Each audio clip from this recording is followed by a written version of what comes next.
the podcast. It's Justice Boys. Green Elite tells us all about Star Citizen's new wipe, what's going on with the Steam store, and of course, first show of the month, so we have deals of the month. All of that and more in this week's episode of the podcast. Roll the intro. Da ha da da da da ba da ba ba da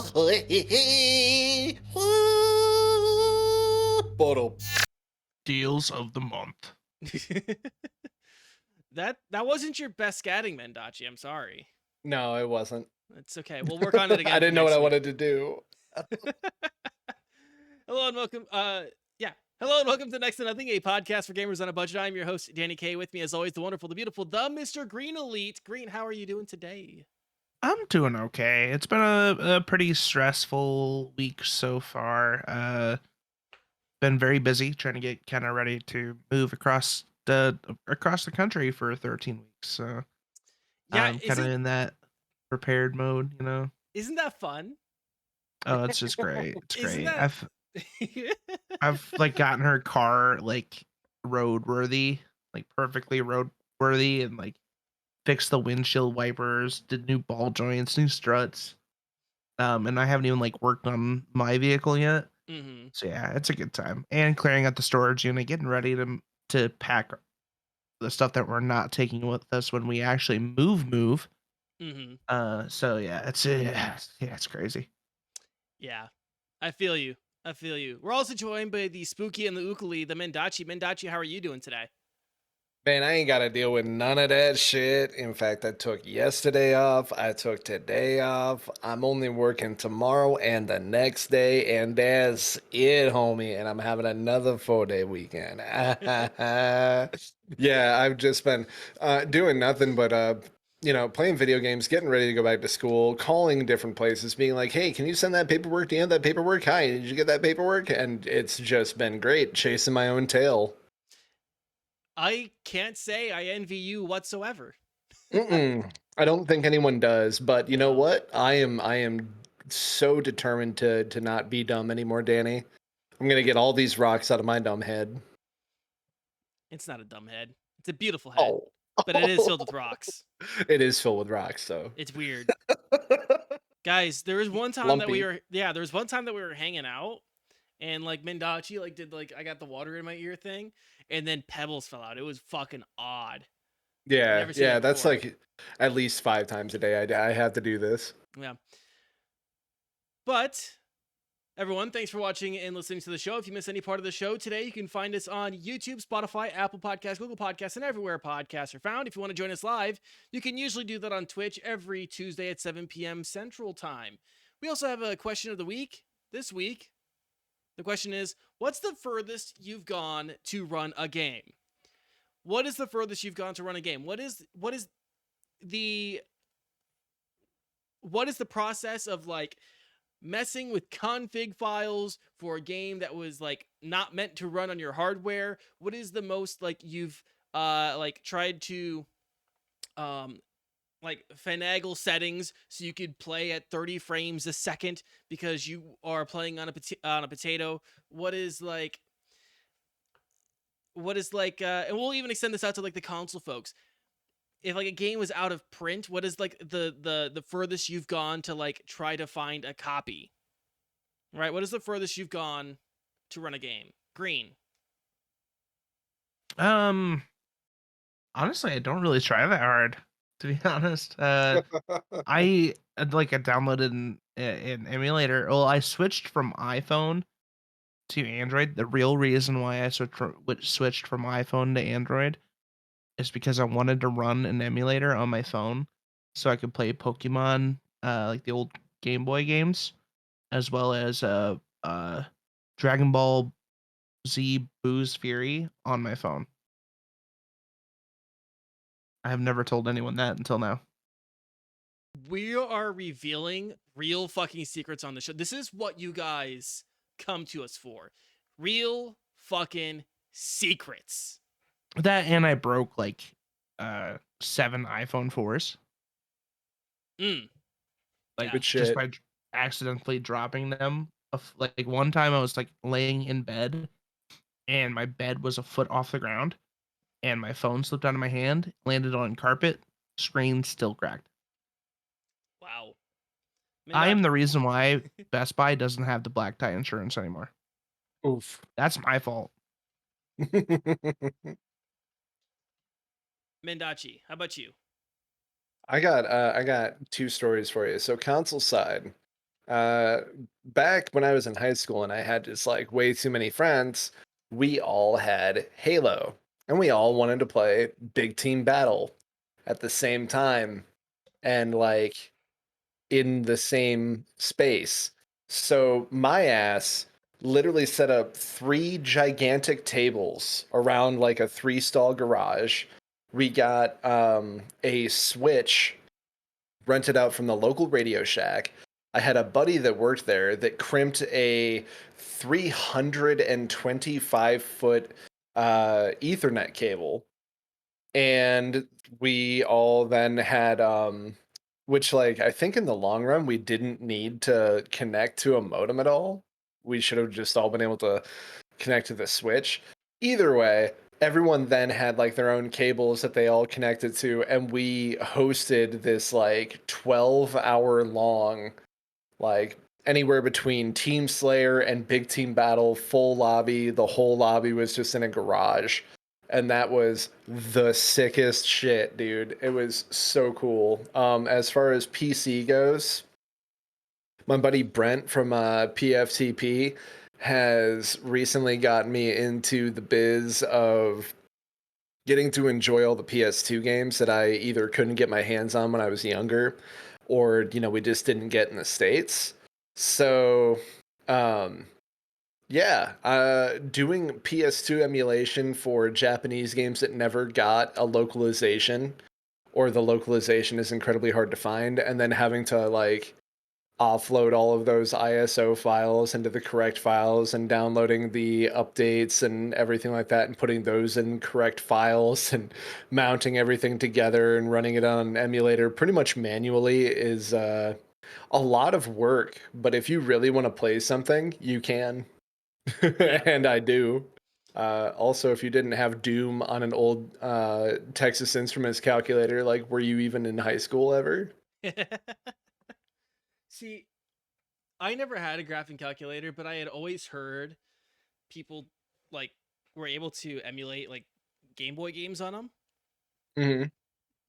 and that was one thing I always wanted to do was like emulate like Pokemon Red or something on Yeah, just doing equations in class. That's it. all you're doing, Mm-hmm. and becoming the fucking master. Yeah.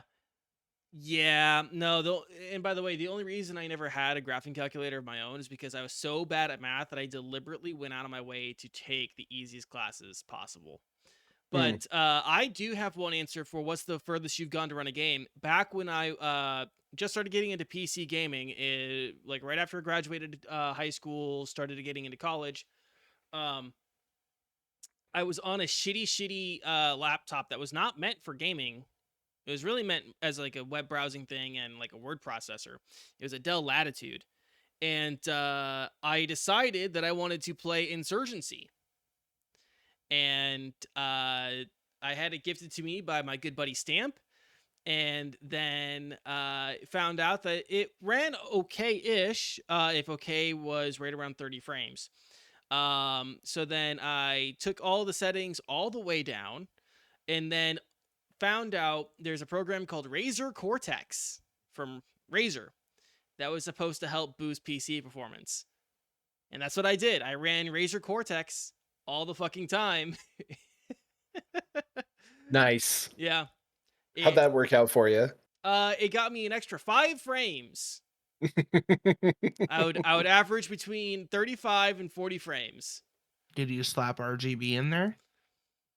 True, RGB does make you faster and also 50 increase. FPS minimum. Yeah. Oh yeah, absolutely. Yep. But that's the furthest I've gone. People can hopefully relate. Green. Let's talk a little bit Yeah. about Star Citizen. Yeah, Star Citizen has finally done its quarterly wipe. Yeah. You that's a that's Yeah.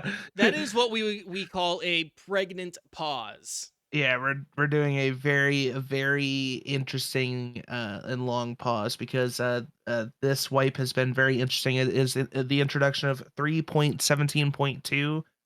Um, People have been waiting for it all month. It was supposed to be 3.18, but 3.18 got pushed back to hopefully next quarter. And I say this wholeheartedly, hopefully next quarter. Um, yeah. You want me to run through the list of things that they have introduced new to this wipe? Yeah, yeah. Like, what is new with the wipe and all the stuff that goes along with this wipe? Okay.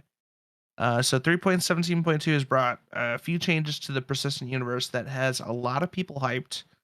Um, and also a lot of people are a little Um, we'll start with the list here. Increased player cap per server to 100 players.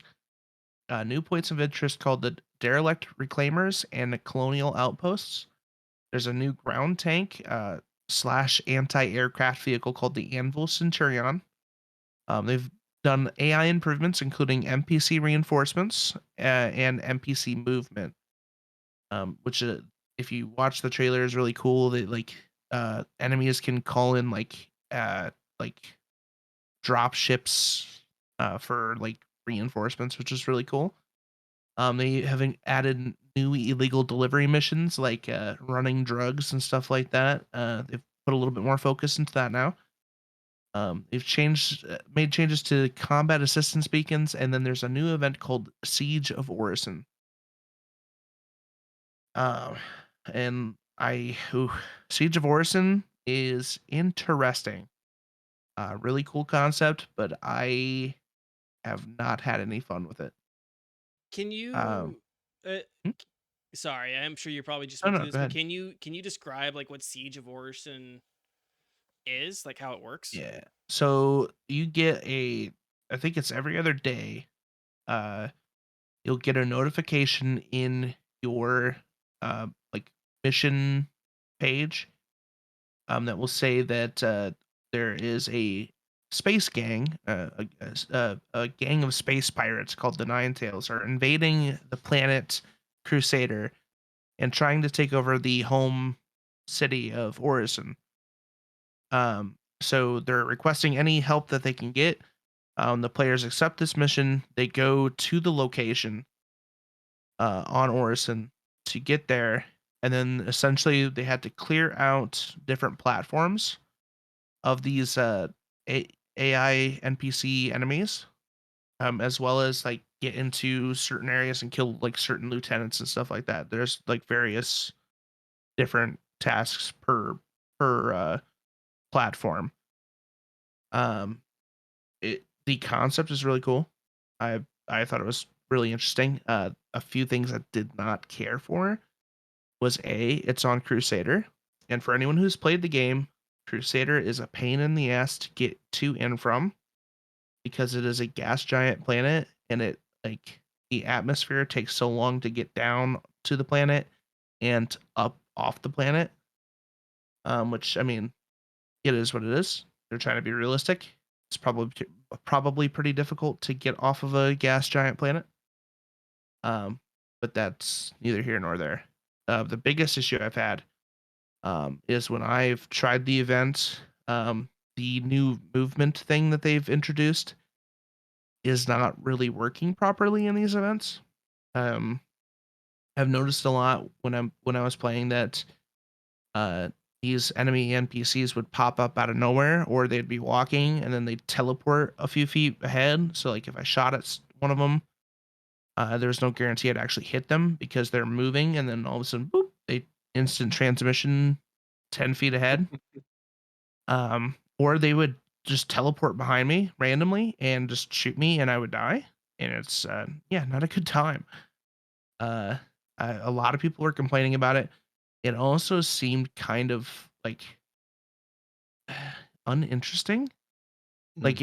I like people are like, oh, it's action packed and stuff like that. But to me, it just didn't feel like there was like a massive amount of uh pressure, other than the fact that you know, enemies can literally teleport behind you or beside you and blast you out of nowhere. So, uh, yeah, that's pretty much the Siege of Orison. I mean, there's some stuff with like air superiority as well, where you have to like save the ships that are there, um, and stuff like that. But all in all, it's an interesting idea, but in practice right now, it's not very fun. Okay. That's Uh, video games, baby. yeah. That's alpha video games. Yes, yes, Yeah. yeah. uh, One of the biggest things with this wipe, like it's a full wipe. So like if you purchased any ships or anything in with in-game money, that is all gone. I know that there was some issues with the beginning of the wipe where people couldn't log on, and they were saying that they were going to give everyone like a million credits in the game um, for the hassle. I think I had when I logged on, I had like 999,000 credits, which is kind of cool. But I still I don't have my ships and stuff like that that I bought previously. So, but if you had purchased like with actual IRL money, those ships should be yours, and you should be able to go pick them up and use them like normal. okay. Um, I was gonna real quick ask, just kind of going back to the AI improvements. Does that has that made like a significant difference in your opinion, like of the gameplay? Um, I didn't get to see much of it actually working, Okay. which it is a big problem in my opinion. It was mainly during that Siege of Orson event. Mm-hmm. Um, they did make some server changes, so like the fluidity and the jitteriness has like toned down with players. Mm-hmm. I've still noticed like places that I land, like the AI are just standing there, sometimes T posing. That's still a thing, but like normal planetary AI, they seem to when they are moving, they seem to be moving a lot more fluidly. Yeah. Um, Again, just that Siege of Orson. It's just, oh, I'm over here now. I'm over there. No, I'm over here. Oh, what are you gonna do? You Mm-hmm. know. So Um. Okay. Uh, Mendachi, did you have any other thoughts or questions on the stuff that was highlighted as like new at all? Yeah, so you said that like you haven't been able to like get into any of the ships or anything like that, and like so I'm assuming you probably haven't tried out any of the new land vehicle. no, I was able to get into ships and stuff. I don't have like all the ships that I had previously purchased last wipe. Okay, yeah, I must Yeah, have I just haven't misunderstood. yeah, I when I got my pledge ship, which is the Aurora, Hmm. it came in just fine. Flew just like last wipe. Everything felt good. Yeah. Honestly, getting to and from like the ports actually felt really smooth too. Hmm. Sometimes I'd have like a lot of like last wipe. I'd have a lot of like frame drops. That seems to have smoothed out a little bit. Hmm. When you're getting on and off a planet, which is actually pretty big. Like they're moving closer and closer to a more optimized game, which Yeah. is pretty good. I have not tried the new ground ship yet, the Anvil Centurion. I've seen it. It does look pretty sick. It has like uh anti-aircraft guns on top that will like you can shoot down ships coming for ground support. Sounds pretty sick. So you tried the siege. Was there any other of the new content that you like that you got to try that you felt like was cool or fun or like stood out to you like, oh shit? Because like I see a lot of people that are consistent Star Citizen content creators and players that are saying like this is the best that this game has been. I haven't gotten to experience much else in the game other than the siege, like other than like the noticeable differences with like the server side.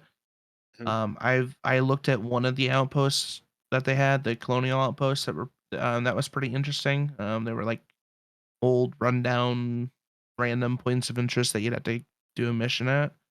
Hmm. Um, but like uh, nothing nothing insane in my opinion. I don't think this is like a lot of the content creators you've seen, like they've said this is the best it's ever been. Like I haven't noticed a massive difference since last wipe, to be honest. Okay. Yeah. I'm more looking forward to 3.18 with the persistent mesh thing that they're introducing, where they you can put something somewhere and then server wide it will stay there. You know, and then you could come back the next day and pick that item back up. So Yeah. Yeah. Yeah. So, do we really know like what's actually holding them back from 3.18? Is it just it needs a lot of polish? I believe that they're putting that into the player testing Okay. server. Um, and I think that came or is coming soon. I know that they've gotten it like on their side. They've done testing for it, and they want to make sure that like it's working on like the player side of the server, but before introducing it to the actual persistent universe. Okay. And Yeah, I mean there's a that few makes other sense. changes.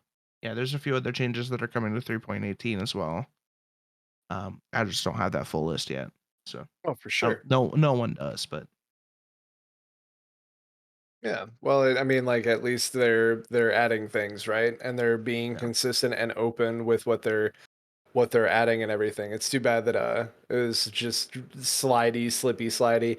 That video that we had on the podcast, Danny, was that actually from this current wipe, or was that No, that okay? was that was from a few months ago, I believe. Okay, but yeah, if that's, I mean, the reason why I ask is because like the gameplay is quite consistent with what Green was just saying that he experienced in that siege. So it's like, hopefully 3.18 really, I think brings that in. I think this event's only coming like it's only going for 2 weeks too, which is Ah, a wow. massive buzzkill. But they've said that they've done some server tweaks to where they can do hot fixes without waiting for patches now. Yeah, yeah, Um, which is great, especially in the circumstance where like they're having issues with NPCs teleporting randomly. right. Do Um, we have like a general guess as to why these things are happening? Is this internal bugs? Is this server stability? Is it, like, because yeah, these aren't like single instance, right? Like you don't load into like your own siege, do you? Or no, is it no, all this is like like all other persistent? players. Yeah. Yeah. Hmm. So yeah, I'm not sure like where the actual issue is coming from. And I know like the first day that they launched the patch, a lot of people couldn't get in because of a server issue. It was like a error code 16008 or something like that. Um, and I don't know if it was because there's so many people logging in after the wipe, or if it was because they increased that player cap to 100 to 50. Hmm. That made like some weird change. And I'm assuming the movement in the Siege of Orison is due to that new like AI movement uh program that they've introduced with this wipe. That's my hunch. I don't know if that's for sure what the reason is. Yeah, that definitely feels like it has a good portion to deal with it. It's the variable here. Yeah. Yeah, that's all I really had. It seemed like you had some time with it. Do you think that you're going to go back and attempt that siege again within the 2 weeks that it's live? I will probably be trying it this weekend just to see if like maybe it's cleared up a little bit.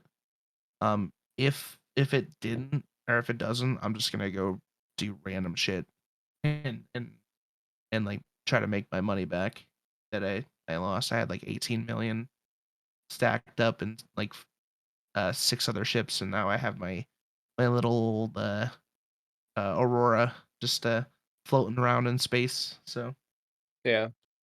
I guess actually that does kind of bring up a decent question that I have, and then I'll hop off the horse.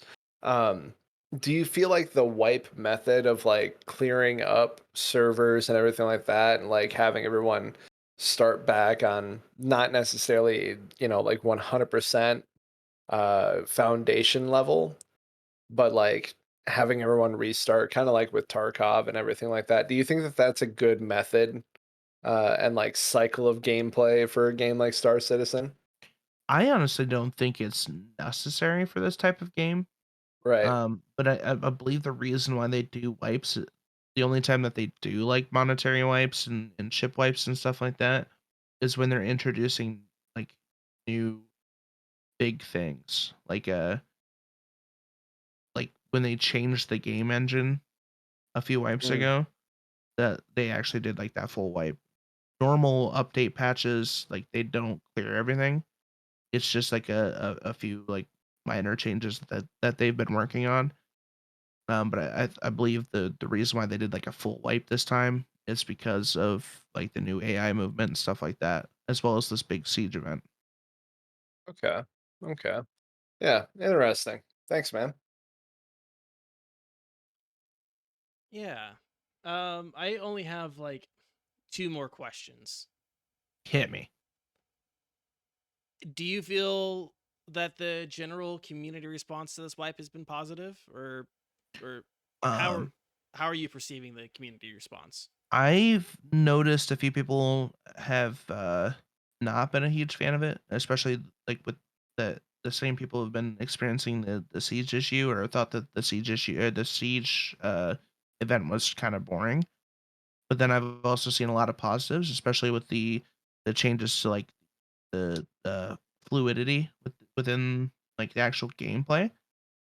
Because like I noticed that a lot last wipe with like the jitteriness, especially when you're going to and from a planet. And that's really cleared up, and it's helped with like actually feeling in like you're in the game, because you're not getting that massive frame drop, or you're not like randomly moving a certain way when you're on a planet, which is a huge deal, because that just means we're closer and closer to a fully optimized game that can actually run on more than just an actual battleship of a PC. So that's like a big step that they need to take for this to become like a game that they can just sell to everyone, and Yeah. everyone actually pick up and buy. Yeah. Well, and you made a really good kind of segue there, for everyone to pick up and buy. At this moment, would it be a good chance to try your hand at Star Citizen, or do you suggest maybe people wait? Honestly, um, if you're really interested in space sims, then yes. If you're just on the fence about it, I would probably wait until 3.18. Um, if not, like I know they're working towards 4.0, and 4.0 being the actual beta of the game instead of the alpha. Um, but like if you want to jump in there before that, then yeah, I would definitely wait until 3.18. That'll be next quarter, hopefully, as long as testing goes well. In the PTU. Okay, excellent. Do you guys want to talk, or is there anything else in Star Citizen that we wanted to mention right now? I Not think that I I'm can good. think of. Yeah. Pretty You're so comprehensive. you're so good at answering questions, Green. I'm trying. Yes. So if you guys want to let us know what your thoughts are on the Star Citizen wipe, let us know in the comments, or of course you guys can let us know on Twitter as well. Green, how can people talk to us on Twitter? At next to nothing PC on Twitter, and then also you can check us out on Facebook. That's next to nothing the podcast. It's a Facebook page. Check it out. I work hard on that, kind of. Well, Mendachi, you're right. Green is really good at answering questions, so I'm gonna have him answer one more. Green, do you want to talk about those changes coming to the Steam storefront? Do I want to talk about this changes to the Steam storefront? Me I myself? I mean, no, I can. Do you want to hear about it? I should say. I would love to hear about it. I didn't know I was talking about it. I can if you want No, me to, no, no, but no. I got you, fam. I I was got you. confused. Yeah, I I'm fucked like up. I fucked up the segue. I'm sorry. I'm like, okay. I like two stories. Let's do it. Fuck I it. I Fuck it. fucked We'll up. do it live. No, I fucked up the segue. Anyways, Steam users will soon be enjoying a decluttered and less messy experience on the store as the juggernaut of digital retail has announced new rules for game devs to follow for the graphical asset capsules. The graphical asset capsule are the section of like the game listings where the banners are shown and are essentially the cover art for the storefront. For a while now, devs have been adding elements such as awards, reviews, scores, sale percentages like 90% off, and other general clutter to their listing, and Steam has said enough is enough. Quote, it's our goal to make it as clear and straightforward as possible for customers to find games to buy and play on Steam. Recently, we've noticed more text, award logos, and even review scores being included by game developers in their graphical asset images. As a result of not having clearly defined rules, we've seen additions to graphical assets that are creating a confusing and sometimes even inaccurate experience for customers. We want to make sure our guidelines are as clear as possible for what should and shouldn't be presented on graphic assets. So today we are clarifying some existing rules and adding some new rules that will go into effect September 1st. End quote. And do you guys want to know these rules? Yes. All Of right. course. Tell me the rules. Tell me all those rules. So, number 1, no review scores of any kind, including Steam reviews or external news websites. No award names, symbols, or logos. So you can't like put like Kotaku's #1 garbage product of the year or Polygon's editor's pick or whatever. Mm-hmm. 5 out of 5 from Adam Sussler and XPlay. Yeah. Fuck yeah. Yes, no Angry Joe stamp of approval or whatever the fuck he does. Yeah, can't do that. No discount marketing copy, like on sale now, up to 90% off. No text or imagery promoting a different product, including sequels or other titles of the same franchise. So you can't be selling Duke Nukem and then be like, hey, get Duke Nukem 3D out now. And then no other miscellaneous text. Now, they do clarify that you can use text to tastefully promote a recent update or new content. So let's say you have a live service game.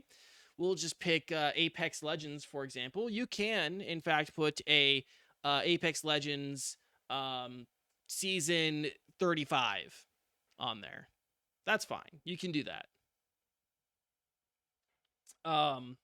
It does remain to be seen how devs will respond. I haven't seen a lot of responses from devs yet. For them to comply with the and by the way, failure to comply with these new rules and changes will prevent them from participating in official Steam sales and events, as well as get them buried by Steam's algorithm. So they do have incentive to, in fact, follow these rules. I have kind of just my thoughts, but I'll kind of go around the horn here. Mendachi, what do you think? Honestly, it's a good idea. Plus like you can kind of just like write whatever the fuck you want on there. I could make up a game publication and then say that it scored me blah blah blah blah.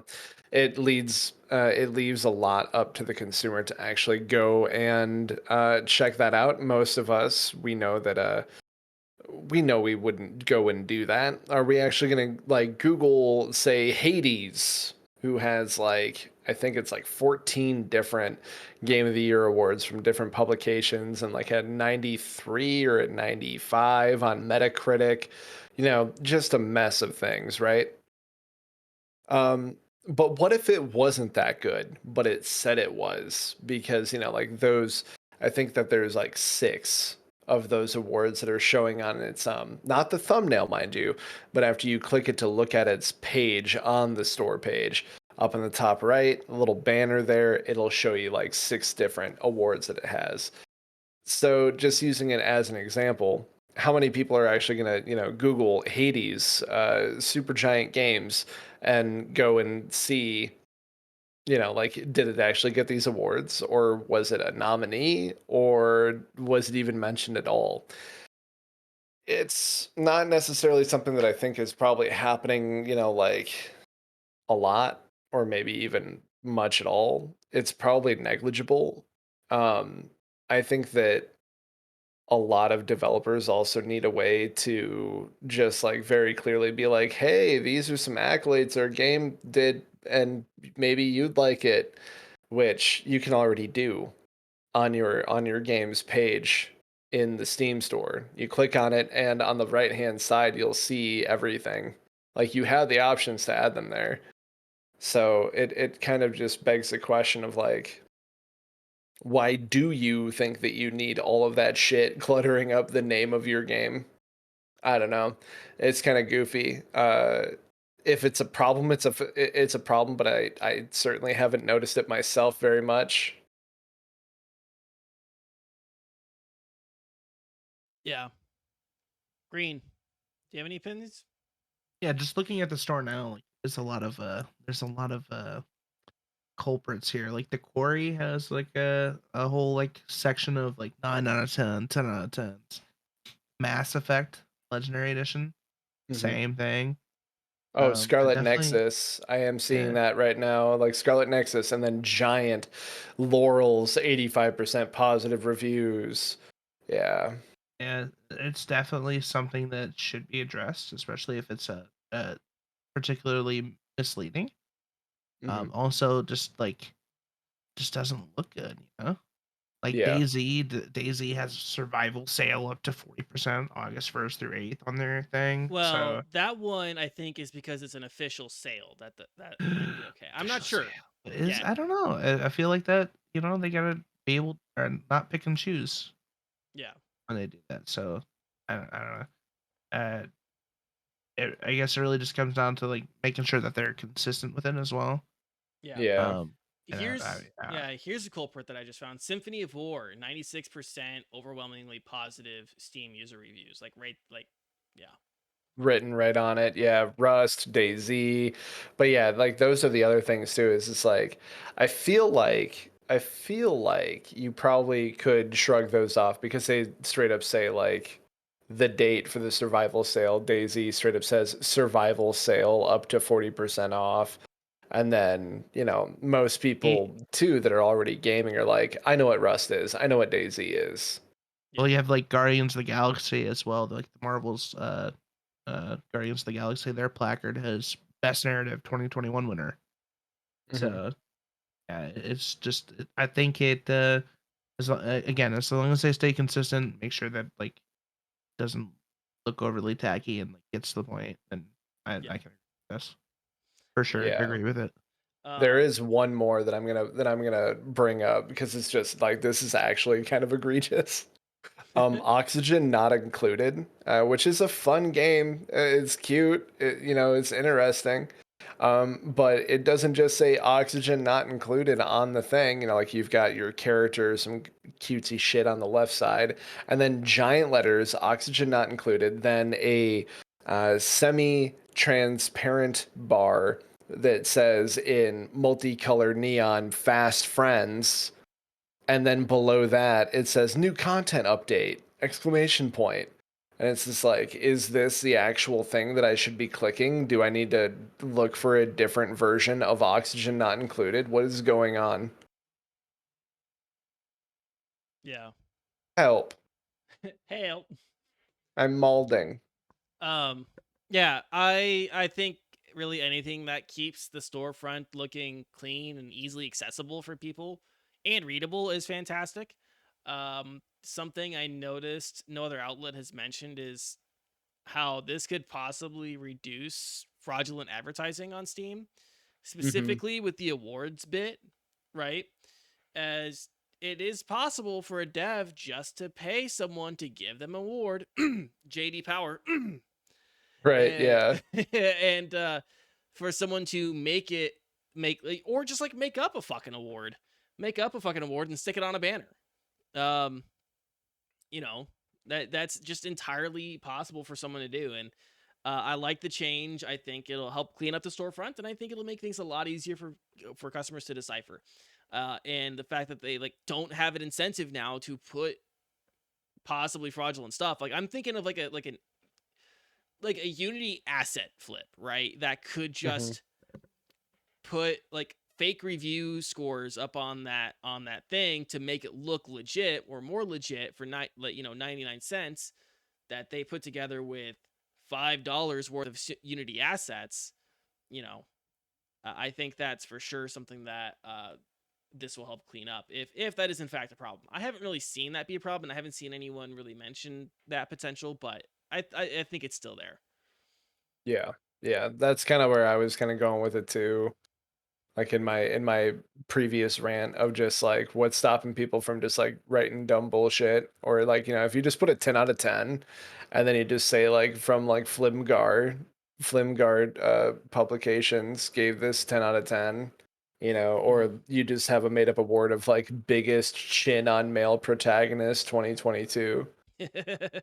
Like there's just no need for some of that shit. And then you have like some things as well that are probably not necessarily necessary, but like Risk of Rain 2. We know Risk of Rain 2 is good game. Maybe we don't know what Risk of Rain is, but we know that 3 different publications gave it at least a 9. And then also we have a quote from some random person that might matter to you. And then you have games like Frostpunk where a decent chunk of the bottom of their picture just says Frostpunk 2 announced, and it's like, cool, I guess I'll wait for that then Yeah. and not buy your game. Yeah. Anything else on this particular conversation? Is Yeah, good. so Do you guys want to talk about some deals? sure. Some dealy deals. Deals of the month. Dealy deals. Dealy deals. All right. So, first show of the month. Of course, we always have deals of the month for August 2022. I'm going to start with Twitch or Amazon Prime with Gaming, which, of course, if you connect your Amazon Prime account to your Twitch account, you do get free, all sorts of free stuff, including a monthly sub to use on a streamer of your choice. Go on ahead and use it on either of these lovely gentlemen, Mr. Greenlee or Mendachi, or any of our guests that we've had on in the 4 years that we've been doing the show. But going under the free games that you get, Family Mysteries, Poisonous Promises, Beasts Amaravilla Island, Recompile, Scourgebringer, StarCraft Remastered. Oh, hold up. Check 1 2. Yeah, you're good. Wait, check. You're good. Okay, sorry, I got scared for a second. Scourgebringer, StarCraft Remastered, and Zach McCracken and the Alien Mindbenders. Say that one 5 times fast. No. Say it, Mendachi. No. I don't wanna. Next on Humble Bundle, which of course we are Humble Bundle affiliates, so keep that in mind. We do have affiliate links if you guys are interested, but it's by no means required, and it does not affect our coverage of Humble Bundle. First, you have Deck Builder Bundle, which ends on the 5th of August. For $15, you can get 7 items, including Gwent, Wingspan, and Vault of the Void. You have the Amazing Adventures Bundle, which ends on the 12th of August. For $20, you get 8 games, including Beyond a Steel Sky, Unavowed, and The Almost Gone. And then going on until August 10th, you have the Summer Sims Bundle. For $12, you can get 16 items, including a firefighting simulator, bus simulator, plus a bunch of DLC for that. Then finally ending for Humble Bundle, we have the Humble Choice of the Month. That has The Ascent, Hot Wheels Unleashed, A Plague Tale Innocence, Gas Station Sim, In Sound Mind, Mind Scanners, Emily's Away, and Omno. I didn't stop there to ask, but any of those games that I just listed doing anything for you guys? There's a few that seem maybe interesting. Yeah. Of course. A couple worth your time. Yeah, I'd be interested in maybe like looking at the Summer Sims bundle That just, if you're looking for Zen, I think that might be the place to go if you're looking for some Zen. Steam has the summer survival, or I'm sorry, the Steam Survival Fest, which ends on August 8th. So get all the survival games that you want. I saw Grounded. We mentioned DayZ earlier. I think there's a few others. Valheim, I think, is there as well. Epic Games until available until August 4th. You can get Lawn Mowing Simulator, and then starting on August 4th through August 11th, you can get Unrailed, which there's a lot of sims, a lot of survival sims. This like, or not survival sims. I'm sorry, just a lot of sims in general that are on deals right now or on sale. It's pretty wacky. But who's got Sony? What's going on with Sony?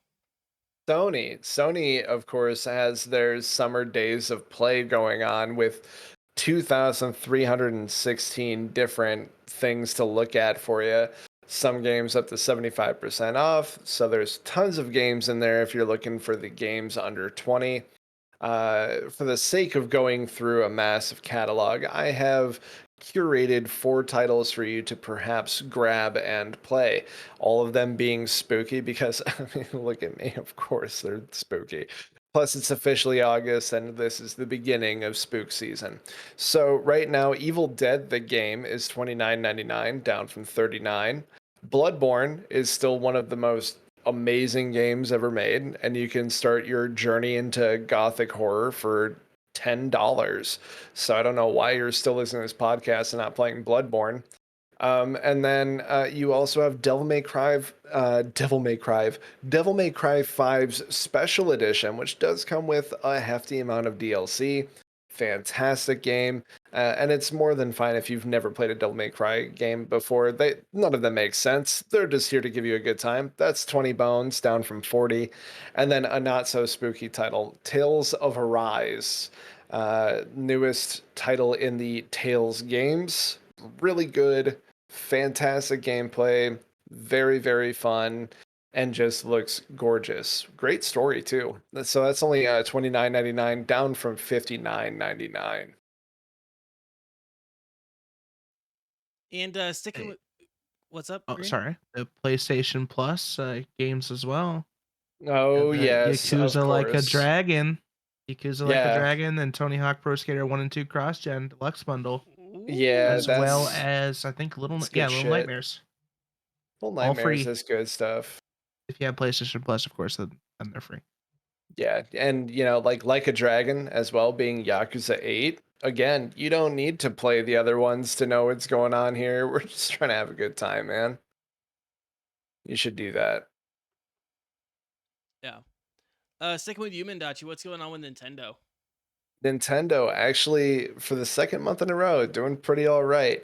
They are currently having, until the 7th, a multiplayer sale. So you got a lot of games that are about 30% off or so. So again, I've curated 3 total games for you to check out. We got Streets of Rage 4. That's only $12.49, down from $24.99. Really fantastic. Keep in mind that if you're playing local, you can have up to 4 people playing on the couch. But if you're playing online, you can only have like one other buddy. I'm pretty sure, unless they've changed that in an update recently.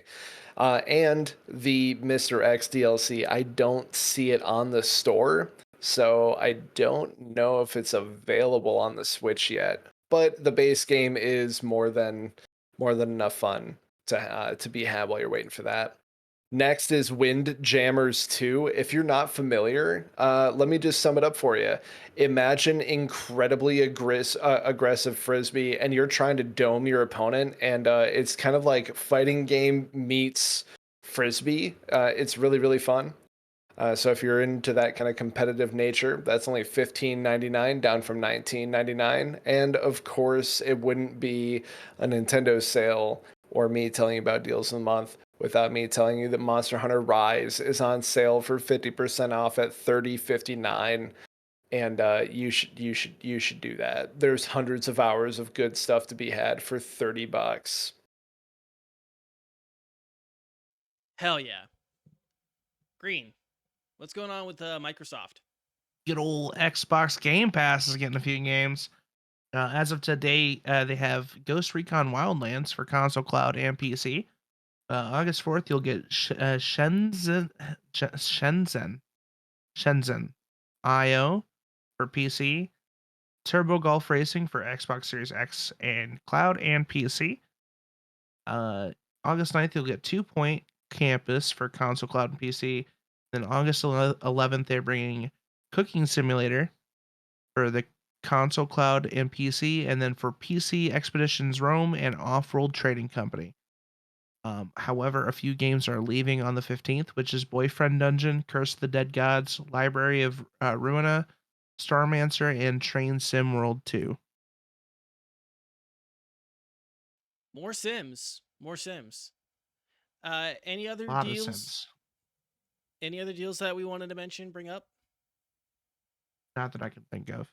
Okay. No, I think that's it, man. I mean, like we'd been kind of talking about the Steam Survival Fest, and that's going until the 8th. So Yeah.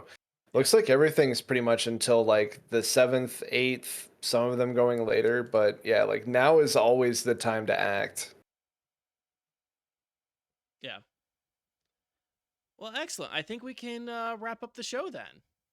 Hell yeah. Yeah. Green, what's coming up on your channel? Oh, well, I am off until Friday, and then Friday, I'm not sure if I'll be playing Hunt Showdown or if I'll be playing some sweet, sweet Star Citizen. I guess we'll see when we get there. But yeah, you can catch me on twitch.tv/Mr. Green Elite. Also on Twitter, Instagram, to all the fancy places at Mr. Green Elite. Heck yeah. Mendachi, how about you? Hey yo, yeah, busy week. We'll see what we get up to, but hopefully, same days, Thursday, Friday, Saturday. I'm gonna start having Mondays off, so you might start seeing me stream on Sunday nights. We'll see. Either way, we've just been hammering away at all the multiplayer games that you can really think of. Lots of Monster Hunter. Uh, Back for Blood has been fun. Doing Aliens Fireteam Elite ever since they dropped their new update, and we have another update coming up later this month.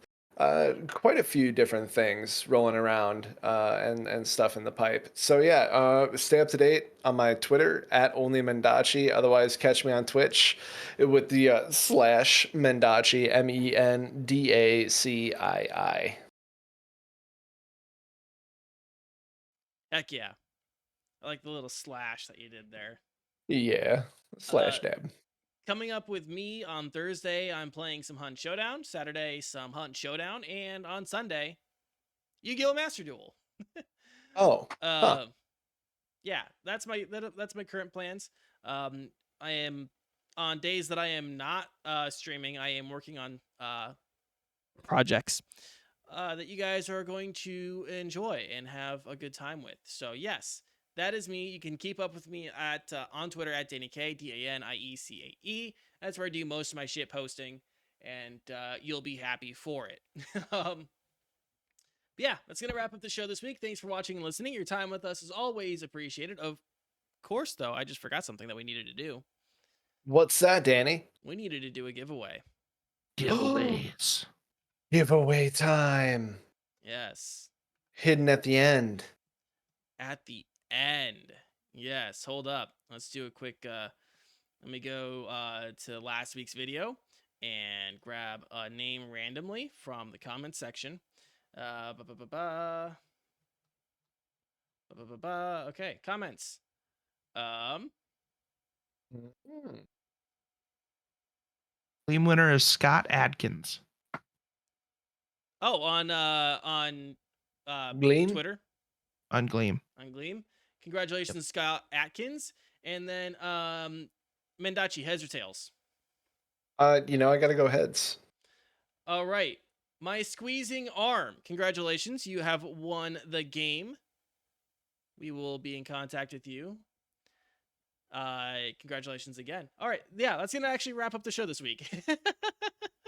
Woo! We're, of course, not just interested in your guys' time and attention. We are interested in your opinions. So let us know your thoughts about everything that we talked about on today's episode in the YouTube comments, or let us know on Twitter, which, of course, Green Elite can tell you what that is right now. That's at Next to Nothing PC, and then also on Facebook for the Next to Nothing podcast. If you missed any part of the show or want to take us on the go, you can find us on YouTube, Spotify, Apple Podcasts, Google Podcasts, and everywhere podcasts are found. And if you want to find us live, you can catch us on Twitch at 7 p.m. Central Time every Tuesday night. Most Tuesday nights. I shouldn't say every, because then someone will be mad when we miss an episode.